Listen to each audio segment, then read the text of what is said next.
It's the price that they of can power, keep right? secrets.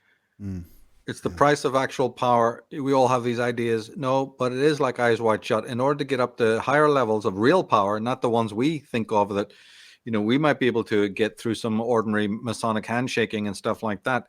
There's a glass ceiling to pass through. And people have spoken of this and been disbelieved for far too long. I mean, we don't even have people today who even know that evil exists, Yeah. right? Because Exactly. of psychology, Fuck. right? Because of psychiatry, a philosophical truism that there are evil people existing, that there is evil in the world. That means no good. You have to still underline that and bold and all caps that, when it should be a philosophical truism. I mean, isn't Christianity already meant to have taught this to people? They conjure themselves, as preposterous as it is, a God and a devil, but then fudge it all in between. About none of them can tell you what good or evil is, except by some script that they've got, which is pure evil if you get into it, because their God is one of the worst child offending gods, Jehovah and all of that. You go to the Old Testament and you'll find more, abuses on children and innocents than you could ever find anywhere else in the whole of time. But again, the point being that there is, one, there's evil. Two, there's no bottom to it. There's no bottom to degeneracy and debauchery. So it takes courage. See, to me, to just footnote what David was saying or underline it, is that it takes more courage to face the truth yourself than it does to fight the enemy who's going to come in and try and silence you.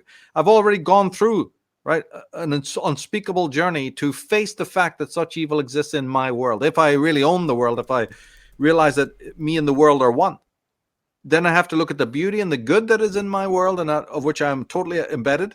I'm a being in the world. And then I have to turn the corner and now go on another guided tour. And it's like Dante's Inferno, right? Virgil shows Dante not only, Paradiso and Purgatorio, but Inferno.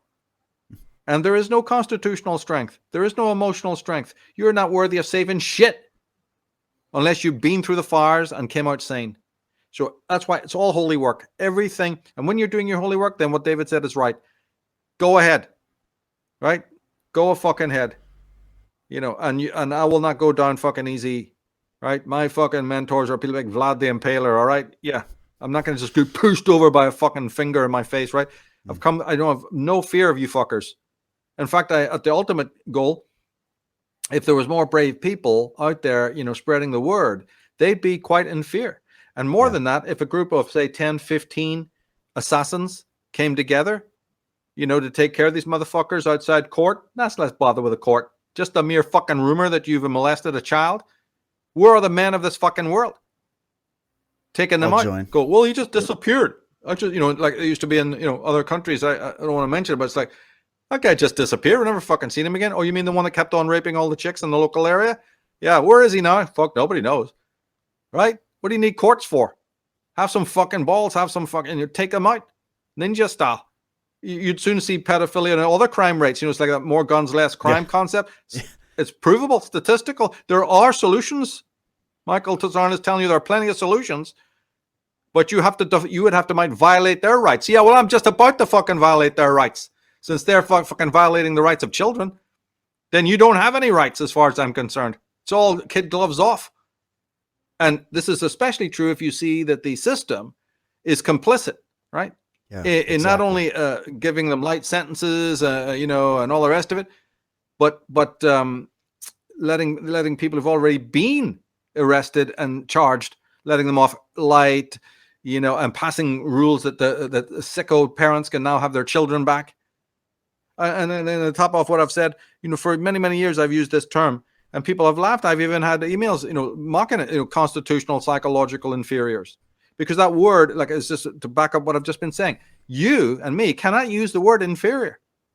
Yeah, well, and maybe to a certain degree you can't, because you're using it in the wrong context. Context and context is vital, and also is the idea that if you're going to use terminology, use it correctly. There are constitutional psychopathic inferiors in a psychological framework. Well, then I'd say to the person, it tells me two things. One is that the word inferior stands up because, the psychologists and the sociologists have coined it. And until the day when they're told to be politically correct and they can't use it, well, that day hasn't come yet, so we can fucking use it. And then secondly, if I have a thing called the constitutional psychopathic inferior, doesn't that tell you that there's something called a superior morally? Well, we can't get into that conversation anymore. But the fact is, a rational man goes, there always has been, forget the political correctness. There are inferior, evil people, and we're letting them into government and politics because we're voting them in. There's never been a dictator that's really been, took a gun to anybody's head, like the situation in China. You mean to tell me that all those millions and billions of people couldn't have got rid of Mao when they wanted to? And so many, and all these cult leaders could just tear the fucker down? They were cheering for him. So they're cheering them on the way. They're crying tears of joy because now they can abnegate selfhood. And it's the same thing. Then where is the superior? How would I detect a superior? He curses like a fucking sailor, so he must be evil, right? He keeps telling me things I don't want to hear. He must be pilloried, right? So then the problem becomes completely psychological, as I've always defined. Yeah. How the inferior will usually tell who he is himself, but you still need a meter, a skill to tell, Jim Jones from somebody else.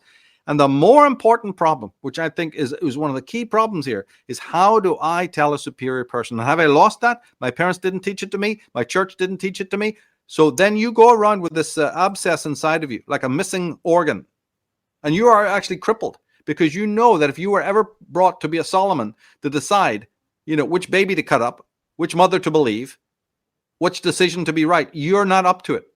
So the slow boil the frog methodology of destroying the moral superiority, Ayn Rand's statement again, the moment that you fail to tell the good as good, you cannot then tell the evil as evil. There's never that's up to the top 5 fucking statements ever made by any human being ever. She was a best-selling author. She could reach more people. She reached more people than you and I and David could ever reach in our fucking lives.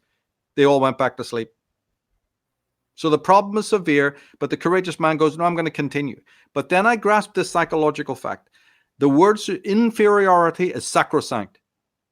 No matter how much PC you throw at it, it is sacrosanct. There are inferior, evil people in the world. Once I really get that, I'm already on guard and my defenses, my white blood cells are up. I don't mean that pathologically, then you just, sit around and you distrust everybody. Of course not, right? But these are sane, rational things. And then the more sane, rational thing is to realize if I have an inferior on one side of the scale, I must have a superior on the other. Can I tell who is that superior person? If 3 or 4 of them are even surrounding me, how would I tell? I might want to pillory that person for the things that they bring into my life or the way they make me see the world. So a whole other, right, psychodynamics is now involved that I think most people are really scared of or find themselves very naive and infantile with and don't really want to put in the work of upgrading their own moral sensibility. And you know how you do it? Read the masters. Read the Khalil Gibrans, read the C.S. Lewis's, read the Tolkien's, the ones you know are solid spiritual men and women. Read those people, and by osmosis you'll pick up how to get in, how to start using the tools that they've given you, and you'll get into sync with how they see the world. But since that is not taught to us through the schools, our parents don't want us to pick up those books. They're too busy reading other shit and doing other shit and exposing us to big screen TV and all the horrors on it. To me, the stuff that is being shown right now on MTV and all, even mainstream shows is more satanic, more horrific, more fucking anal regressive than anything anyone could ever imagine, and it's coming through 24/7. The stuff we'll talk about today is a phenomena that is still a little bit under the radar. More debauchery is pouring through your TV set or through the subliminal. You talked earlier about different forms of assault, how we're conditioned for this. We've already lost our immunity psychically through all the subliminals. So the evil, knows these ways. It's like layers. So, but the stuff we're going to talk about today is already allowed to come out of the bag. It's already normalized because there's been a sediment already set in. There's already been so much moral degeneration, caused on our being through so many things that we've tried to point out through the years. And I think even you mentioned several of the commercials and other ways that they normalize this nonsense. So it's a huge thing, but without courage, there's no knowledge. And without real knowledge, there's no courage. And we have to understand that we need to use these terms, these psychologically empowered terms, and get it into our heads that evil definitely exists. Inferiority is definitely something that is there, what the word really means in its essence. And then start to discern what inferiority is in people and what, I'm talking about morally here, and what also is superior in people when it comes to spiritual, insights and also morality. Because once that's gone, then all these racial things and other caste and class differentials and political spectrums mean nothing. We're talking here about essential morality and how we've lost the compass of that to be able to detect it.